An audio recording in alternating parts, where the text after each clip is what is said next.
Hello there, neighbors. Just a quick mention before we jump into the episode. I've been posting a lot more short-form content on TikTok and Instagram. So if you would be so kind, stop on over to either of those platforms and check it out.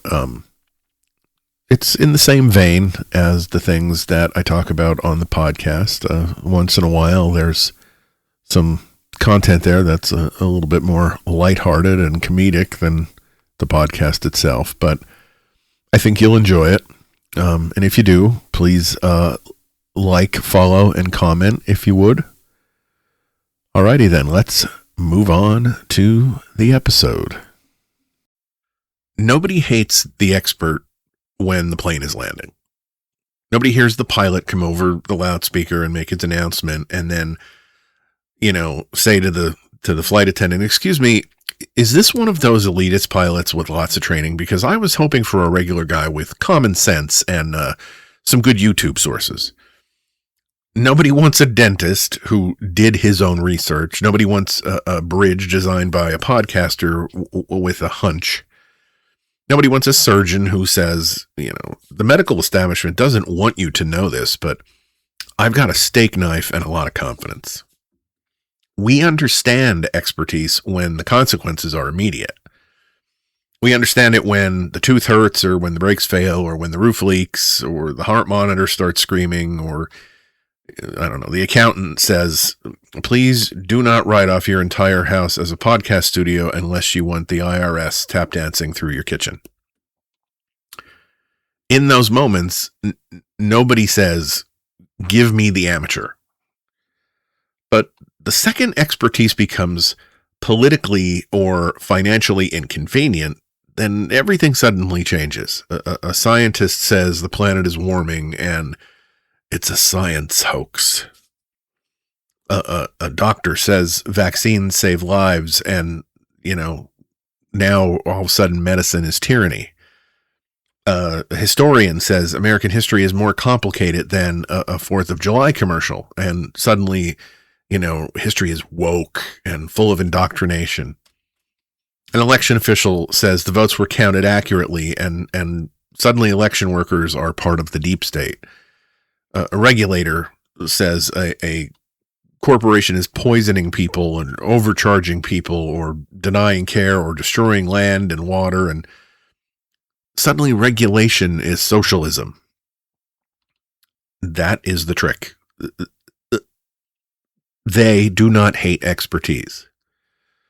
Corporations hire experts, politicians hire them, campaigns hire them, fossil fuel companies hire scientists. Drug companies are just lousy with chemists. Insurance companies hire actuaries. Billionaires hire, expert tax lawyers. Is so skilled they can make, money vanish into a Cayman Islands fog bank with just the stroke of a pen. They all love experts when it serves them.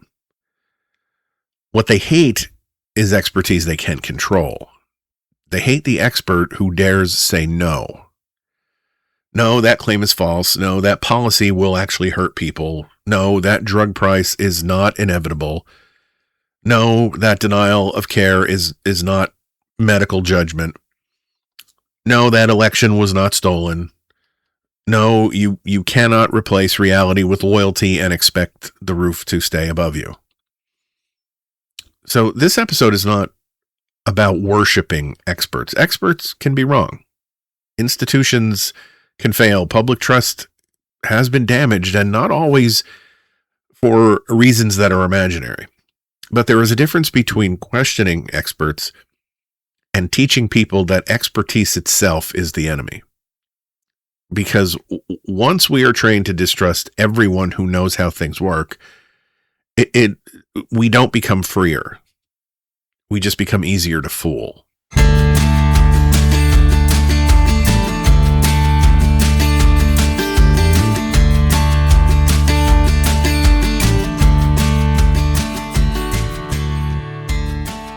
Hello, neighbors. Happy Friday, and welcome to another edition of Back Porch Files from your neighbor on the left.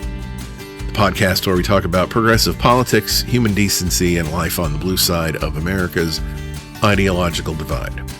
My name is Don Spielis, your opinionated host, and today we are going to be talking about expertise, and specifically why so many on the right seem to have a built-in disdain for anything that's considered an expert opinion. So I'll start off by making the fair point. Experts can be wrong. Expert does not mean infallible. That's not a scandal. It's not a secret. That's not some hidden truth, discovered by me on Facebook, last night at 2 a.m. Experts can be wrong. Doctors can miss things. Scientists can revise conclusions. Journalists can make mistakes. Economists can be wildly confident right before reality walks in and upends their chair. Universities can be arrogant. Government agencies can be slow, defensive, political, or just too cozy with the industries they are supposed to regulate. Public health officials can communicate badly, sometimes painfully badly. Sometimes in ways that make people feel like they're being talked down to or dismissed or treated like children. And corporate influence is real.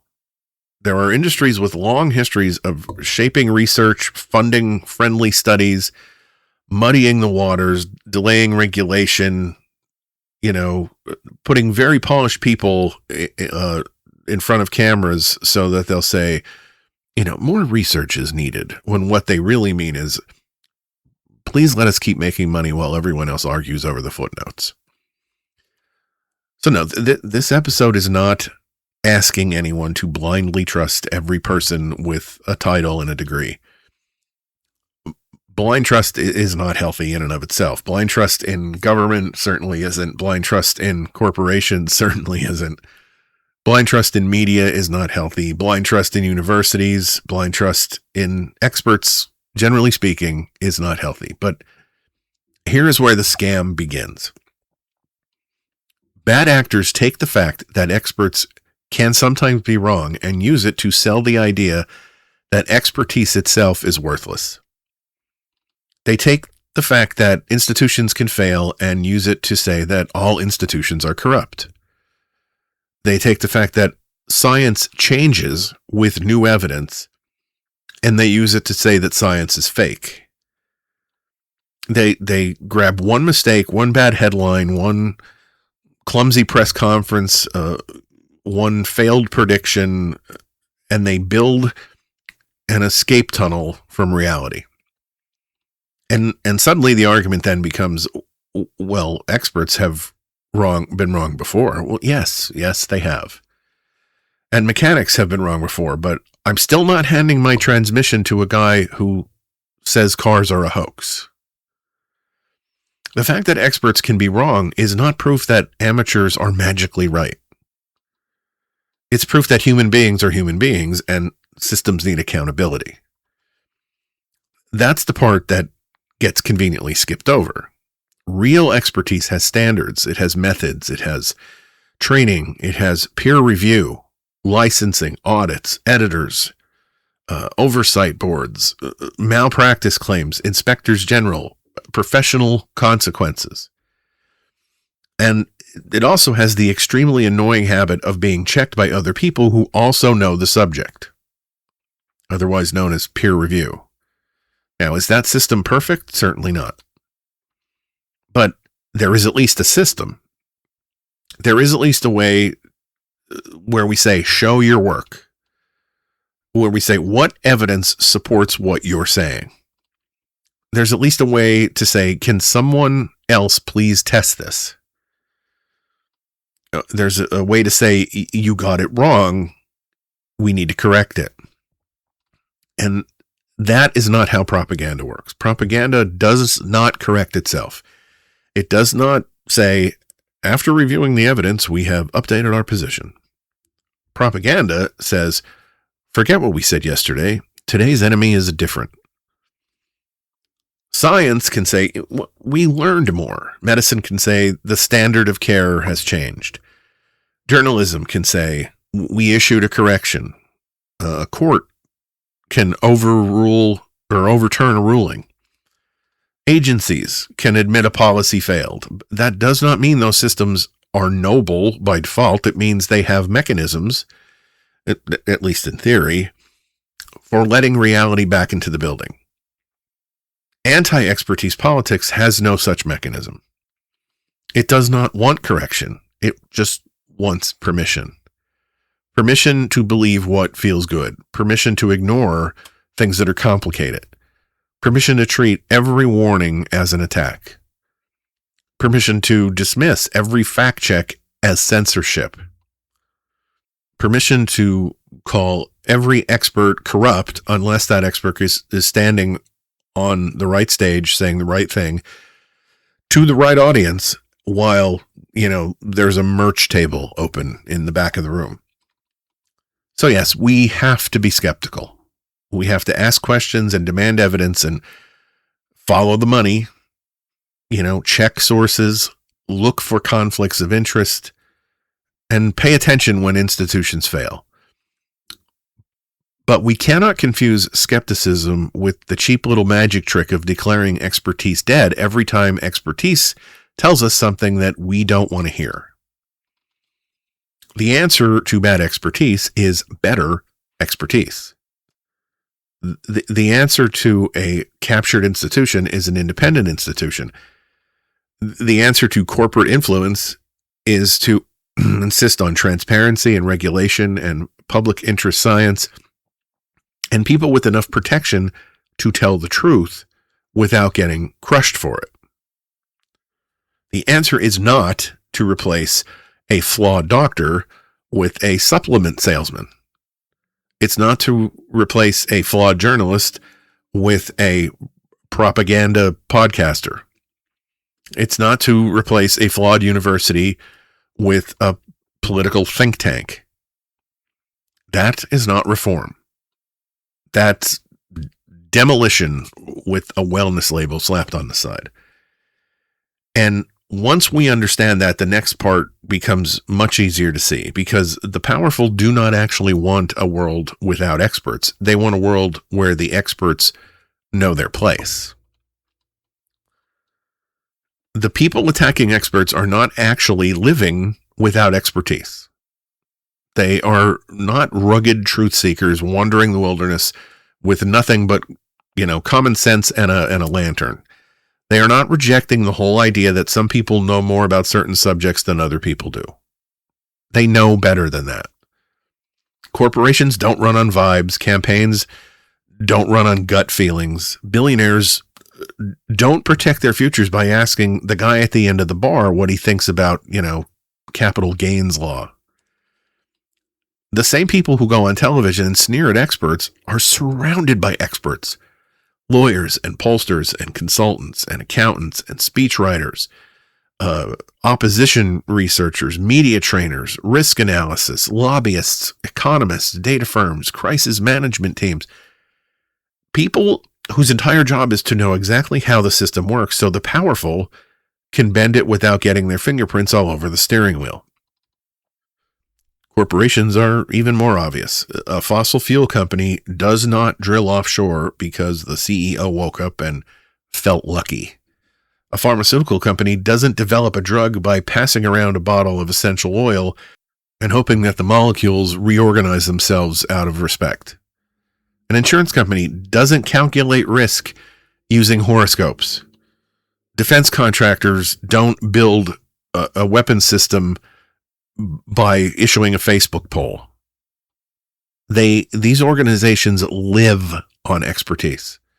They buy it, they rent it, they hire it, they pull it into conference rooms, they turn it into strategy and profit and talking points, liability protection, shareholder confidence, and they produce memos with titles like Reputational Risk Mitigation Framework, which is corporate speak for how do we keep this from becoming a headline. They do not hate people who know things. They hate people who know things and won't kiss the ring. That's the difference. An expert inside the machine is an asset. An expert outside the machine is a problem. A scientist who helps an oil company find more oil is brilliant. A scientist who explains that what burning that oil does to the planet, he's political. A doctor who helps a pharmaceutical company develop a new profitable medication is loved. A doctor who says the price is obscene or the marketing is misleading, well, then, she's anti-business. A lawyer who invents a theory to protect a powerful man is a constitutional scholar, but a lawyer who says, no, actually, the law does not let you do that, well, he's part of the deep state. A teacher who repeats the approved story is educating. A teacher who tells the whole story is accused of indoctrinating. A journalist who launders the talking point is balanced. A journalist who follows the story and asks the tough questions is biased. That is not rejection of expertise. That is just simply a demand for obedience. And this is why the phrase common sense gets used so much in these conversations. Common sense is a good thing. It can be. Of course it can. I like common sense. I wish it was more common. Common sense is why I don't touch a hot stove or argue with a hornet or, try to assemble something from IKEA when I'm already in a bad mood.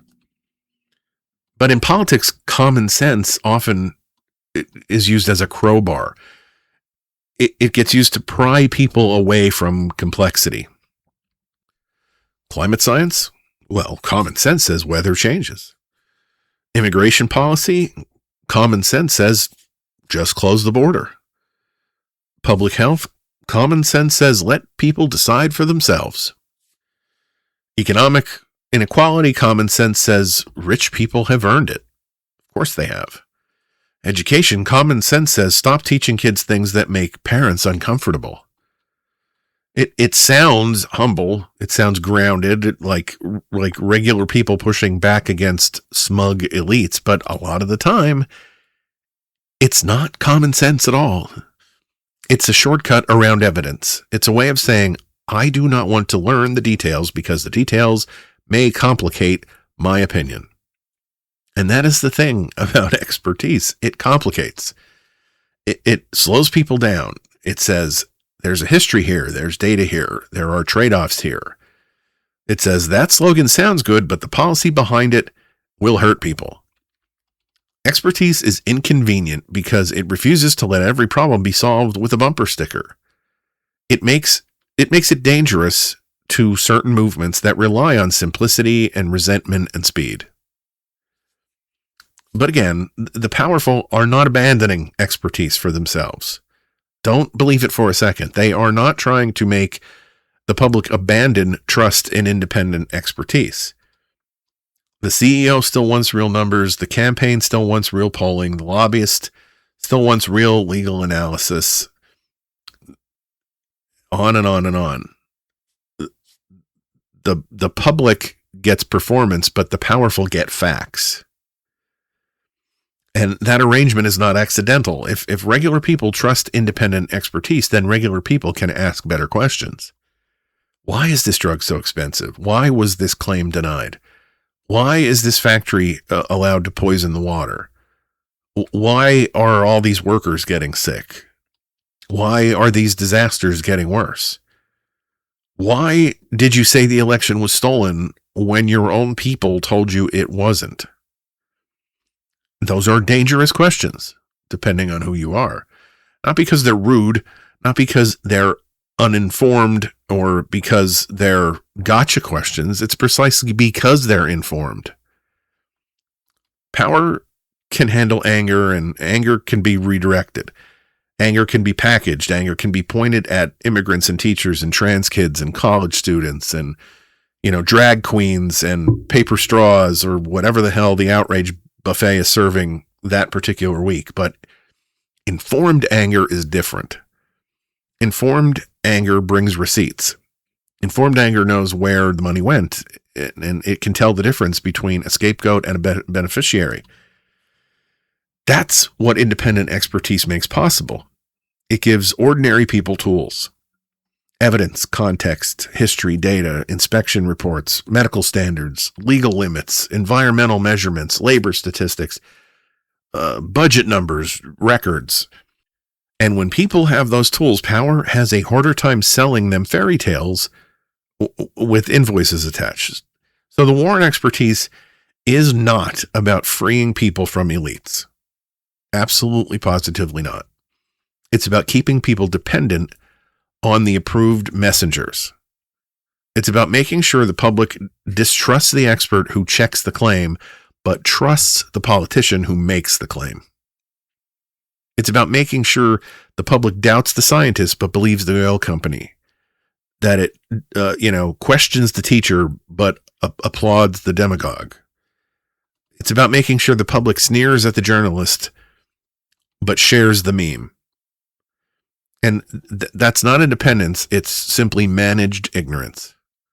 And managed ignorance is very useful to people who already have power, because once the public stops trusting independent expertise, the powerful don't have to win the argument anymore. They just poison the referee. So once you see that pattern, the political side makes a lot more sense. Authoritarian politics does not just need supporters. It needs believers. It needs people willing to accept a version of reality that changes depending on what the leader needs that day. And independent expertise makes that so much harder. Not impossible, obviously. We're living through a time where the truth can stand in the middle of the road with a reflective vest on, and people will still drive straight through it because a podcast told them, that the vest was woke. But expertise creates friction. It makes propaganda work harder. If a politician says the election was stolen, election officials can say, no, it was not. If a candidate says tariffs are paid for by foreign countries, expert economists can say, no, consumers and businesses are paying those costs. If a leader says a hurricane is going somewhere that it's not going, a meteorologist can say, no, that's not what the forecast data shows. When someone says vaccines are poison, doctors and epidemiologists can say, no, here's the evidence. If someone says climate change is a hoax, the scientists say, no, here is the data. If someone says American history is nothing but, glory and innocence from sea to shining sea, historians can say, sit down, this is going to take a minute. That is the problem. Experts interrupt the fantasy. They don't always win. They don't always persuade, but they interrupt. They put a speed bump in the road to propaganda. And movements built around loyalty don't like speed bumps. Because loyalty politics, it has a very simple demand. Believe the leader over your own eyes. We've seen that countless times. Believe the leader over the document, believe the leader over the numbers, believe the leader over the court decision, believe the leader over the video. Believe the leader over the local official who counted the votes, the scientist who measured the temperature, the inspector who checked the bridge, the doctor who treated the patient, the historian who read the archive, or the journalist who, found the story. That's why so many different professions end up getting attacked with the same basic language. They're not just called wrong, they're called corrupt. They're not mistaken, they're enemies. They're not just presenting evidence, they're part of the plot. The press is the enemy, the courts are rigged, the universities are brainwashing factories, the scientists are bought and paid for, teachers are indoctrinators, election workers are cheaters, historians are anti-American, fact checkers are censors. Different targets, but it's all the same move. You do not have to answer the evidence if you can destroy trust in the person who's presenting the evidence. That's so much easier to do. That's why the attack on expertise is so useful politically. It turns every independent source of knowledge into just another partisan enemy. then nothing has to be true anymore. It only has to be useful. And that is where things get dangerous. If every fact is just an opinion, and every expert is just a partisan, and every institution is just a conspiracy, then the only thing left is loyalty. Who do you trust? Your side. Who's telling the truth? Your side. Who's lying? Everyone else. I don't know what that is, but it's not democracy. It's not citizenship. It's not healthy skepticism. It's more like a political bunker. And once people are inside that bunker, every piece of information that comes from the outside, it sounds like an attack. Not just wrong, but an attack. A court ruling against the leader is not law, it's persecution. A news report about corruption isn't journalism. It's election interference or fake news. A medical warning is not public health. It's a method of control. A classroom discussion of racism isn't considered history. It's considered hatred of America itself. Everything becomes part of the war. And if everything is war, then expertise becomes treason whenever it limits the movement. That's the emotional power of it. The expert is not just saying you are wrong. The expert is made to feel like someone sneering at you, someone looking down on you, telling you your values are stupid and your community is backward and your faith is silly, or your patriotism isn't real, or your life experience mean nothing. That resentment is politically useful. Once people feel insulted, they stop listening for accuracy and start listening for revenge.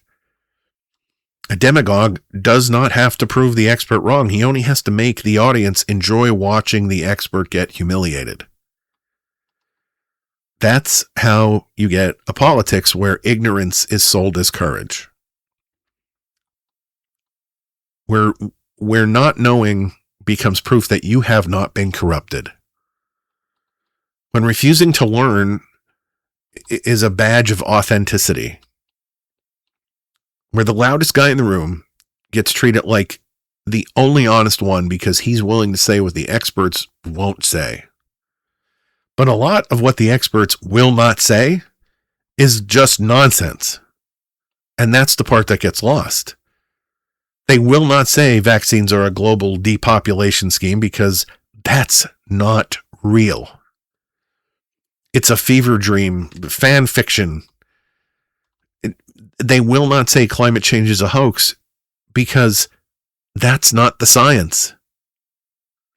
They will not say every problem in America is caused by immigrants or trans people or teachers or liberal college students or whatever group got shoved into the outrage cannon this week, because serious people know that that is not analysis. It's scapegoating. And that's the real offense right there. Expertise refuses to play along. It says reality has rules and evidence matters. History happened. Words mean things. The law says what it says, not what the leader wishes it said. That kind of independence is intolerable to any movement that wants power without correction.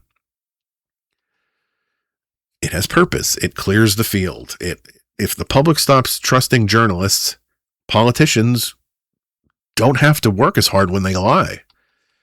If the public stops trusting teachers, politicians can rewrite history more easily. If we stop trusting scientists, corporations and politicians can ignore climate warnings. If we stop trusting election officials, losing candidates can just simply call every defeat a fraud. I mean, do any of these things sound familiar? Can you think of any recent examples that fit directly into these categories? If the public stops trusting courts, every legal limit is now an attack. If the public doesn't trust civil servants, expertise inside the government can be replaced with cronyism. That is literally the point. The goal is not to create a nation of independent thinkers. It's to create a nation of dependent believers. People who think they're rejecting elites while swallowing talking points from billionaires and and politicians and media empires and candidates who would not let common sense within 50 yards of their own tax returns. That is why the attack on expertise always ends up circling back to loyalty. Once you convince people that every independent source of knowledge is corrupt, the leader becomes the last authority standing. And that is exactly where authoritarians want it to be. Now, political power is really only half the story, because the war on expertise is not just useful to politicians who want loyalty, it's also useful to corporations that want permission. For things like pollution and overcharging and denying care and cutting corners. Permission to keep making money while everyone else argues over whether the people measuring the damage are biased. This is where the whole thing gets very convenient for big business. And again, corporations don't hate expertise. They love expertise. Except when expertise starts pointing inward instead of outward. When the scientist says the emissions are dangerous, when the doctor says the patient really needs this care, when the economist says the market is not magically fair, when the regulator says the water is contaminated, then suddenly expertise becomes suspicious. Then suddenly, all the experts have political agendas. The science is unsettled, and the agency who's doing the regulation is overreaching. The watchdog is anti-capitalism. Not because the corporation has discovered a deep philosophical objection to knowledge, but because the knowledge got expensive. So take fossil fuels as the example. The fossil fuel industry did not become one of the most powerful industries on earth by refusing to use experts in geology and chemistry and engineering and logistics and finance. These companies are filled with experts. They know how to find oil, and they know how to extract it and refine it and transport it and price it and insure it, defend it in court. But when climate scientists say burning this much fossil fuel is warming the planet and creating long-term danger, well, that's a different kind of expertise, isn't it? That expertise does not help the business model.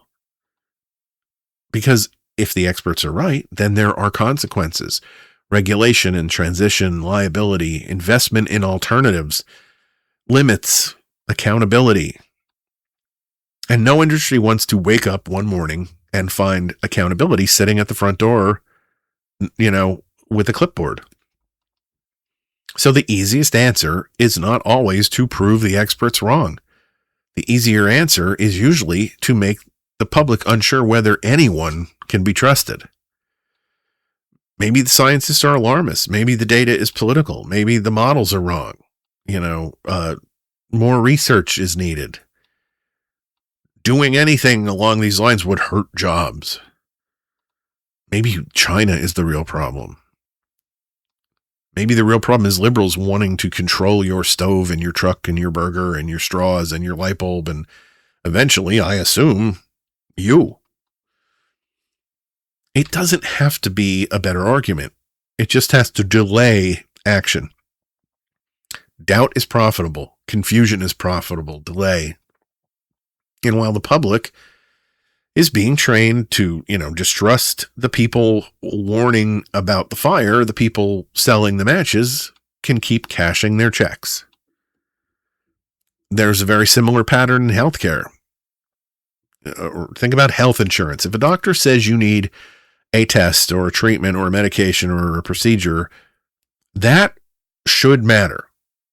The doctor knows medicine and knows your body and knows your history and your symptoms and your risks and, all of that stuff that should factor into the decision.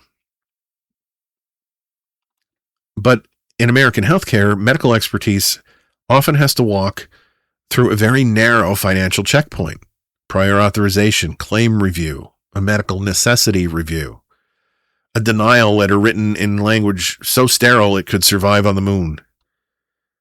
And this is where the doctor's expertise runs into the insurance company's business model.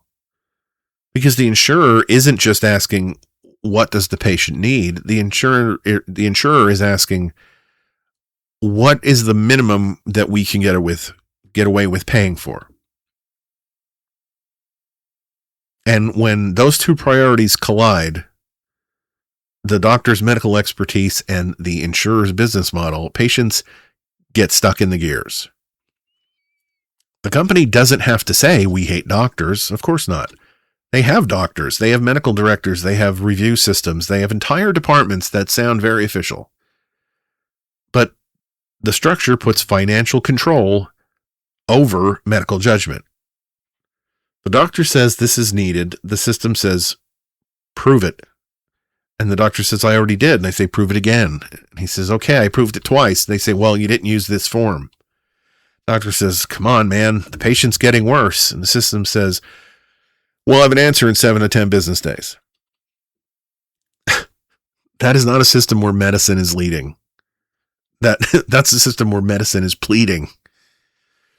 And regular people feel that. They may not use the language of corporate power or administrative burden, but they know what it feels like to be sick while a company decides whether their suffering is cost effective. Big Pharma is no better. It's its own little opera with lab coats and yachts. Pharmaceutical companies rely on expertise. They need scientists and researchers and chemists and clinicians and regulatory specialists and manufacturing experts and lawyers and so on and so on.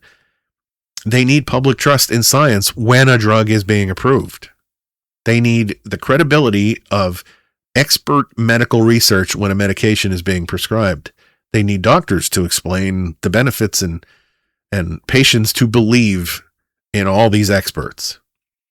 So again, their problem is not with expertise. The problem is when the expertise challenges the pricing power. The problem is public interest expertise that says this drug works, but the price is ridiculous. The problem is policy experts that say Medicare should be able to negotiate prices. The problem is research that says public investment helped make this possible, so maybe the public should not be treated, like a wallet with organs. That's when the language changes. Suddenly negotiation is government influence and regulation is innovation killing and accountability is considered socialism. Asking why Americans pay so much for medication becomes an attack on the miracle of the free market, which is apparently so delicate it must be protected from elderly people who need insulin. This is the larger pattern. Industries like expertise when it creates profit, and they hate it when it creates responsibility.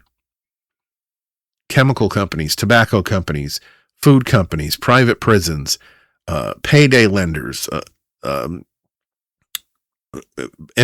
average employer who's bucking horns with safety rules. All of them have different business models, different lobbyists, different slogans, but the rhythm is the same. Question the research, attack the regulator, fund the friendly study, hire the smooth talking spokesperson, warn about job losses, complain about government overreach, wrap the profit motive in, this language of freedom and capitalism, and if possible, get the public angry at the expert instead of the business. That is where right-wing politics and corporate power fit together like two peas in a pod. The voter gets the culture war. The corporation gets the deregulation. The voter gets told that the scientist has a political motive. The company gets to keep polluting. The voter gets told the regulator is overreaching. The company gets weaker oversight. The voter gets told the doctor is part of some corrupt system. The insurer gets to layer they get to put on another layer of denial. It's a beautiful arrangement if you're already powerful. It's ugly as sin for everyone else, but beautiful for the ones in power. Anti-expertise politics does not just make people misinformed, it makes them easier to govern against their own interests. If you can convince people that client scientists are the enemy, they may actually cheer the rollback of environmental rules, even as storms get worse and insurance rates go up and up and up. If you can convince people that public health experts are tyrants, they may reject the very systems designed to prevent outbreaks and protect their children. If you can convince people that labor experts are socialist, they may oppose the protections that keep workers from being ground into paste by companies that simply call it efficiency. Convince people that journalists are liars, and they will ignore the investigation showing exactly who got rich while they got robbed. Again, do any of these hypotheticals that I'm talking about sound remotely familiar? That is the corporate value of distrust. It keeps the public looking sideways. It keeps the people angry at the messenger. And while everyone is arguing about whether the expert is woke or elite or bought or biased or arrogant or, part of some secret global cabal, the business model just keeps running.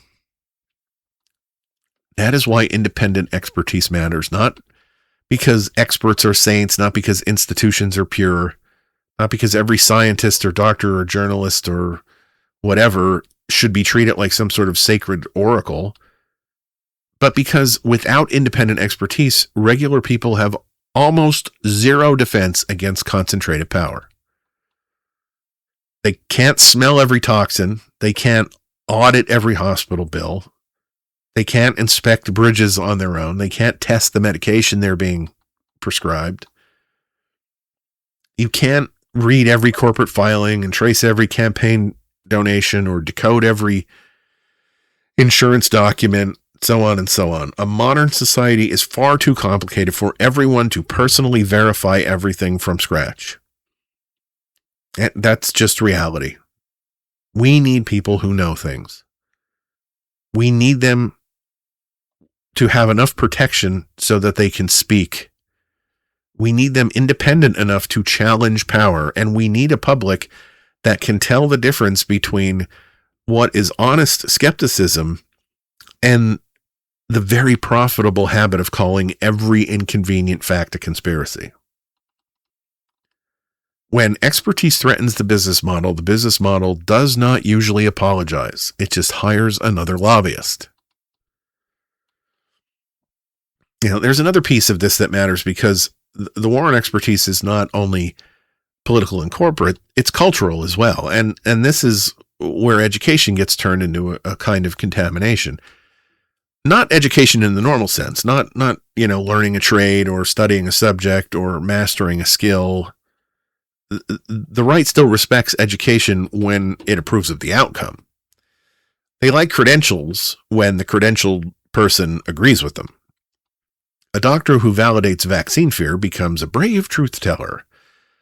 A lawyer who invents a theory for overturning an election becomes a constitutional scholar. A professor at a conservative institution is considered a serious academic.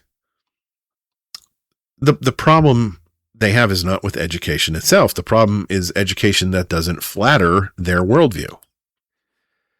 That is why universities have been turned into villain factories in right-wing politics. The story usually goes like this. Students do not learn. They get programmed. Professors do not teach. They indoctrinate. Degrees do not show that someone studied a subject. They show that someone has been captured by liberalism. And once that data takes hold, you never have to deal with the argument. You just point at the diploma and say, see, there it is. That's where the liberal got installed. Climate scientist, woke. Historian, anti-American. Sociologist, Marxist. Journalist, activist. Teacher, it's another indoctrinator there. Election worker, they're with the deep state. And of course, they have a whole insult drawer for this now. Woke professor, ivory tower liberal, overeducated idiot, credentialed moron, soy boy, liberal cuck, pick your favorite, it's like a cafeteria grade resentment. The point of the insult is not to debate. It's to dismiss. And I want to be very, very clear about something here, because this is where the trap gets set. This is not about college versus no college. Some of the smartest people in this country never went to college. And some of the stupidest ideas in America come with diplomas and citations. A degree does not make someone wise, decent, honest, or even correct. It means they completed a course of study. That's it, and that's all. The issue is not whether someone has letters after their name. The issue is whether knowing more about a subject now makes someone less trustworthy. That's the poison. When education is treated as ideological infection, ignorance can be marketed as authenticity. Not knowing becomes proof that you have not been corrupted. Not studying becomes proof that you are using common sense. Not reading, whether it be the book or the report, becomes proof that you are not captured by the system. And suddenly the person who spent 20 years studying climate patterns is automatically less credible than the guy in the fleece who's saying, "It snowed in February, man, checkmate." The historian who spent a career reading archives is less credible than the politician who wants American history to sound like a pickup truck commercial. The teacher who works with the actual children every day is less credible than, the talk show host who thinks every classroom is one rainbow poster away from the fall of Rome. That is not respect for ordinary people. That's manipulation of ordinary people. It takes a very real feeling, the feeling that some institutions look down on you or ignore you or talk over you, and it weaponizes that feeling against the knowledge itself. And that matters because resentment is a powerful fuel. If people believe experts are sneering at them, they're going to stop asking whether the expert is right. They're probably only going to ask whether the expert deserves to be taken down a peg. That is how you end up with politicians performing ignorance like it's virtue. They brag about not reading things. They mock people who use careful language. They treat complexity like it's a weakness. They act like the only honest person in the room is the one who refuses to understand the topic fully. And then they sell all of that ignorance as courage. But refusing to know things is not courage. It's surrender. A free society doesn't need every person to be an academic. God help us, no. A country full of academics would spend 6 months forming a committee to decide whether the coffee is hot enough. But a free society does need respect for learning. It needs people who know how to build bridges and treat disease and teach history and run elections and inspect workplaces and track storms and investigate corruption and explain the law. It needs people who can say, this is complicated, but here's what we know. And it needs the rest of us to be able to hear that without immediately assuming we're being attacked. When education becomes contamination, the door opens for something much worse. Once people distrust the expert because the expert is educated and trained and experienced or attached to a particular institution, they become much easier to steer towards replacement experts. Not better experts, not more accountable experts, just friendlier ones who tell the audience what it already wanted to hear, ones who say, you were right all along, the ones who make ignorance feel like rebellion.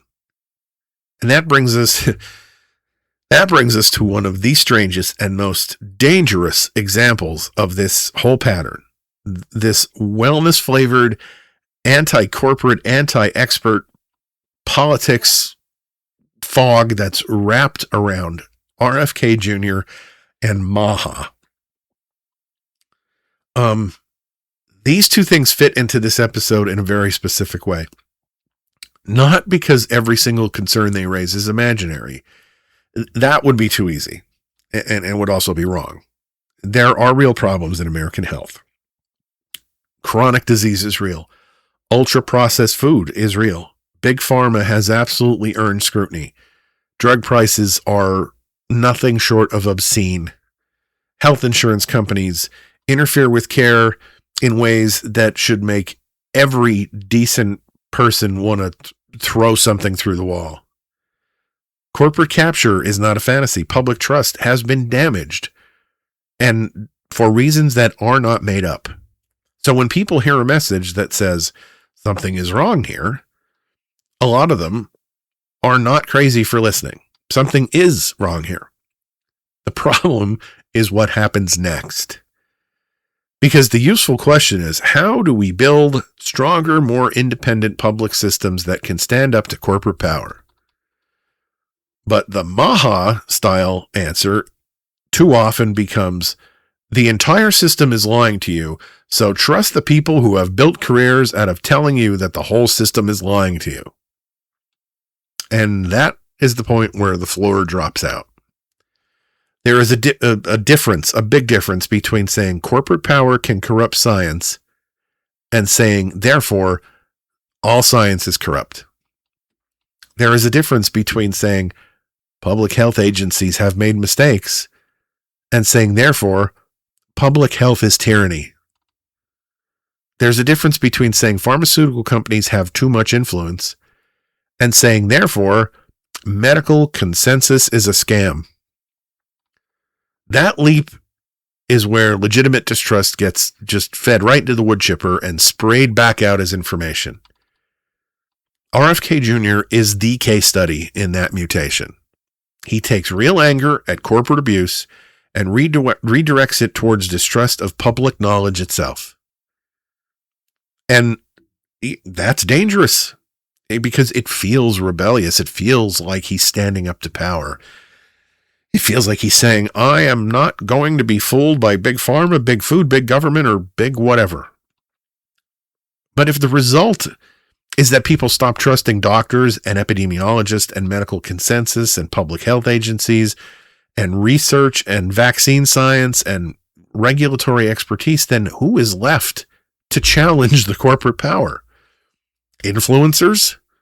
Wellness podcasters? The supplement sellers, one of which is actually in the cabinet. Talking to you, Dr. Oz. Politicians who think loyalty is a medical credential. That's not accountability. It's just a paranoia swap meet. And the irony is impossible to miss. Maha can sound like a rebellion against corporate power while weakening the very expertise needed to fight the corporate power. Because if you want safer food, you need food scientists. If you want cleaner water, you need environmental testing. If you want better drug regulation, you need independent medical research. If you want insurance companies held accountable, you need doctors and data and investigators and regulators and people who understand the machinery well enough to jam a wrench into it. You do not beat corporate abusers by destroying public trust in everyone who knows how to document it. That's not fighting the machine. That's throwing away the instruction manual and letting the machine just run amok.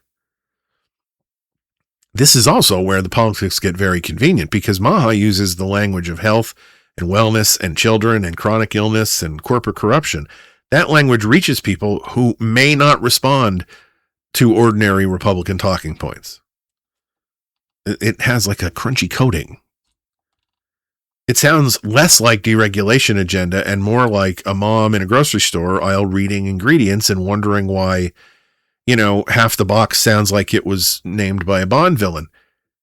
And again, some of those concerns are fair, but then look at where the movement has been absorbed. It's not being absorbed into a serious project of rebuilding independent public health. It's being absorbed into a right-wing political world that has spent years attacking public agencies and demonizing universities and undermining climate science and mocking public health and empowering corporate deregulation, treating expertise as suspicious whenever it limits power. I mean, that's a huge contradiction. You cannot claim to be fighting corporate abuse while helping dismantle the public tools that expose corporate abuse. You cannot say you want healthier kids while poisoning trust in vaccines and doctors and agencies responsible for preventing the outbreaks that make kids sick. You cannot say you want cleaner food and cleaner water while joining a movement that treats regulation like a foul word and lets the industry lobbyists write all the rules. The answer to corporate capture is not less expertise. It's independent expertise that actually has teeth. It's public interest science that is protected from corporate pressure. It's agencies that are transparent enough to earn trust and strong enough to enforce rules. Doctors whose medical judgment is not buried under a ream of insurance paperwork. Researchers who can follow evidence without a boardroom breathing down their necks. Regulators who don't have to spend every day apologizing for their very existence. That is the reform path. The counterfeit path is much easier. Tell people the system is lying, then tell them every institution is bought and the experts are hiding the truth and the real answers are being suppressed, and then offer them substitute authority, podcasts and brands and supplements and this politician and that movement. That's not liberation from expertise. It's dependency on a whole different kind of expertise. And that one has fewer rules and fewer safeguards, fewer corrections, and very usually a promo code. So RFK and Maha matter here because they show how the war on expertise can wear anti-corporate clothing. It can sound like reform. It can sound like it's health and protecting children and it's asking questions, but the test isn't whether the slogans sound cool. The test is where it sends the people. Does it send them towards better evidence, stronger safeguards, more transparency, or does it send them toward suspicion as an identity? Does it help people understand corporate power, or does it teach them to distrust the very people who can prove what corporate power is doing wrong? That's the difference. And, once suspicion becomes the whole identity, the replacement experts are already waiting at the door. And that's the next move. Once real expertise has been discredited, it doesn't leave an empty room. Something else walks right in because people still want authority. They still want someone to explain what's happening. They still want someone to make sense of the world. They still want someone to tell them what is dangerous and what is true and who is lying and who is cheating and what they should do next. The war on expertise does not eliminate that need. It just exploits it. It says, don't trust those experts, trust ours. And suddenly, the climate scientist is replaced by the fossil fuel funded think tank. The doctor is replaced by the wellness influencer. The historian is replaced by the, patriotic propaganda shop. The journalist is replaced by the, partisan content mill. The career public servant is replaced by some loyalist crony.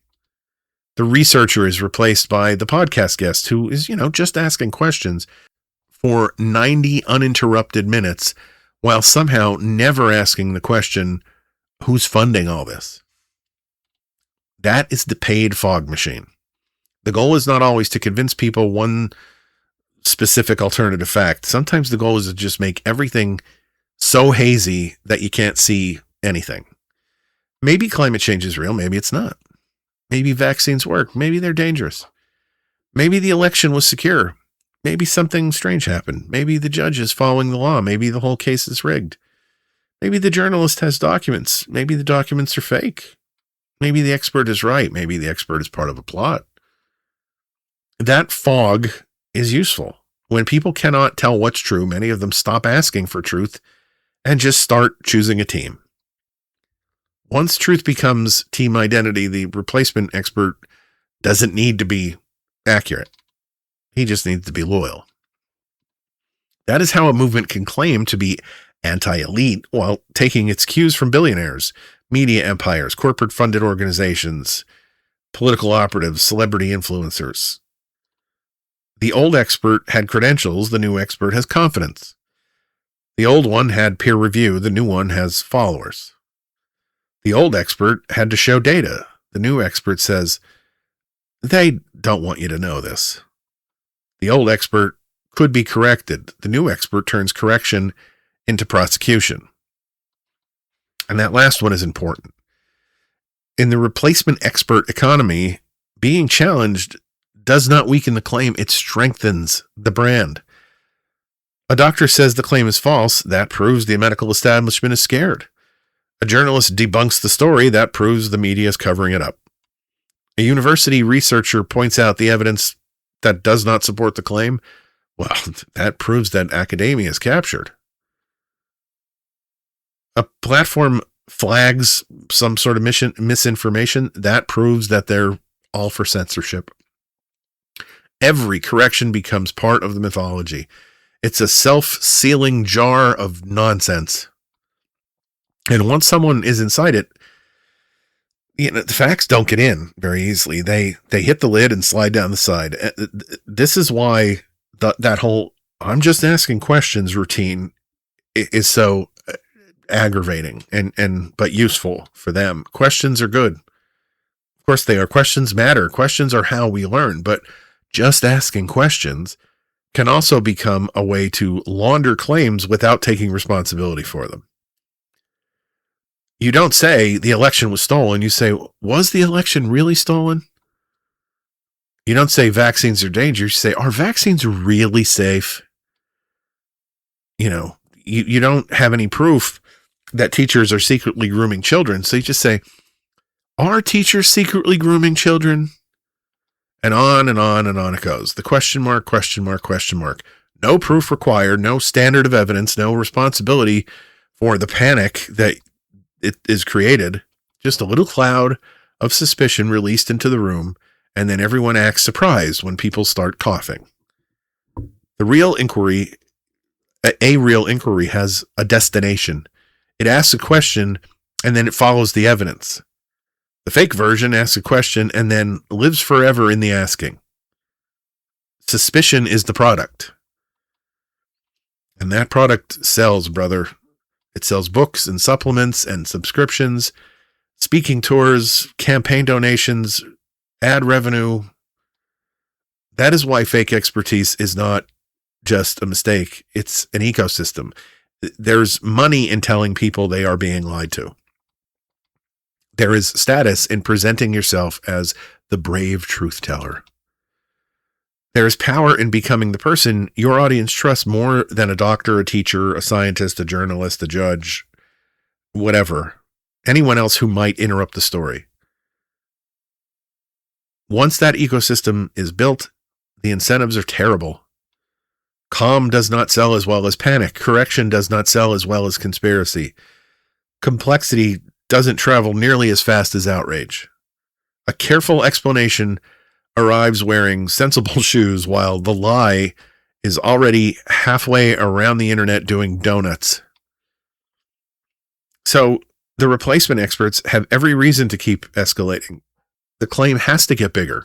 The enemy has to get darker and the conspiracy has to get wider. Otherwise, people might look away. That is how you end up with politics where every disagreement becomes tyranny and every warning becomes control and every scientist is a propagandist and so on and so on. And again, none of this is making anyone free. It just makes us dependent. We think we've escaped the experts when we listen to these folks, but we've just traded accountable expertise for unaccountable certainty. We've traded people who can be questioned for personalities who treat questioning as betrayal. We've traded institutions that can fail for influencers who never admit failure. We've traded flawed systems for profitable suspicion. It's a scam. They do not want a world without experts. They want a world where the only experts allowed are friendly, loyal, purchasable, and politically useful. The person in the lab coat is suspect. The person at the think tank is reasonable. The teacher is dangerous. The propaganda video is education. The reporter is biased. The partisan podcaster is independent. And once the replacement experts are in place, the original lie becomes easier to maintain. Political power gets its loyal audience. Corporate power gets its fog. The movement gets its enemies. And regular people get a country where the people who know how things work are treated like threats, while the people breaking things are treated like saviors. That's where this path leads. So the question isn't whether we should question experts. Of course we should. The question is whether we are questioning them to get closer to the truth or attacking them so the truth has nowhere left to stand. All right, I've rambled on quite a while here. Let me try and land this carefully, because the answer is not blind trust. It's not experts said it, so shut up. Absolutely not.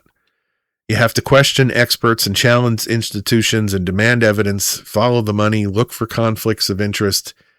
Ask who gets harmed if the warning is ignored, ask who benefits. Ask why an agency moved too slowly. Ask why a university protected the wrong people. Ask. That is healthy. That's citizenship. That is how public trust gets repaired, not by pretending institutions are perfect, not by making them, unanswerable, by making them answerable. Skepticism isn't the enemy. It asks hard questions. Sabotage dismisses the answer before it arrives. That's the difference. Skepticism says, show me the evidence. Sabotage says, any evidence you show me is fake unless I already agree with it. Skepticism says, this institution failed. How do we fix it? Sabotage says, this institution failed. Burn it down and trust my guy. I can give you a dozen examples, but that is the little magic trick. They take a real problem and turn it into a weapon against the very solution. Corporate influence is real, so distrust the scientists. Drug companies are powerful, so distrust the doctors. Government agencies make mistakes, so destroy public health. Experts can be wrong, so hand the microphone to the loudest amateur with the cleanest lighting and the messiest footnotes. And who benefits from that? It's not us, not the regular folks. Regular people need expertise, not because experts are better people, not because a degree makes someone somehow superior. Regular people need expertise because modern life is complicated and power hides in the details. It hides in the insurance denial and the environmental report and the budget table and the chemical test and the court filing. It hides in the history they hope we never learn. And if everyone who knows how to read those things gets dismissed as corrupt or elitist or woke or brainwashed or bought or whatever, then power gets exactly what it wants. A public that's pissed off, exhausted, suspicious, and easier to steer. That's why this matters. A democracy does not require us to worship experts, but it does require us to value people who know things. It requires doctors who can tell the truth about disease, scientists who can tell the truth about the planet, teachers who can tell the truth about history, judges who can tell the truth about law. And yes, those people should be questioned. They should be accountable and transparent. They should be corrected when they are wrong, but they should not be destroyed because their knowledge got in the way of a slogan. They should not be smeared because their evidence threatened someone's profit margin. They should not be replaced with loyalists because their independence made a powerful man uncomfortable. They should never be treated as enemies because they had the nerve to say no. No, that's not true. No, that will hurt people. No, that's not what the law says. No. That little word is why expertise is so dangerous to power. No. Power hates that word. Profit hates that word. Propaganda really hates that word. Authoritarians hate that word because no is where the fantasy stops. So when you hear politicians and pundits and influencers and corporate mouthpieces telling you not to trust experts, listen closely. Ask what kind of expert they're asking you to distrust and what that expert was warning you about. Ask who benefits if you ignore the warning. Ask what replacement authority they're offering instead. Because very often they're not freeing you from elites. They're just cutting the alarm wire and calling it independence. They don't hate expertise because experts know everything. They hate expertise because sometimes experts know enough to say no. All right, everyone. Thank you so much for taking time to download and listen to this installment of Back Porch Files from your neighbor on the left. I'm so glad you did. I would love to hear your thoughts on this or on anything for that matter, any episode, any topic. Go to the website, neighborontheleft.com. Check out the contacts page. Send a DM through one of the social media links, or you can use the email address, whichever you prefer. Check out the episodes page, where you can download or stream any episode of the podcast. And by all means, go to the blog section where you can see all of my sources on posts that mirror the episodes of the podcast. It's the weekend. I'll be back on Monday with another episode of Your Neighbor on the Left. So between now and then, stay engaged, stay kind, and have the kind of weekend you'd wish for others.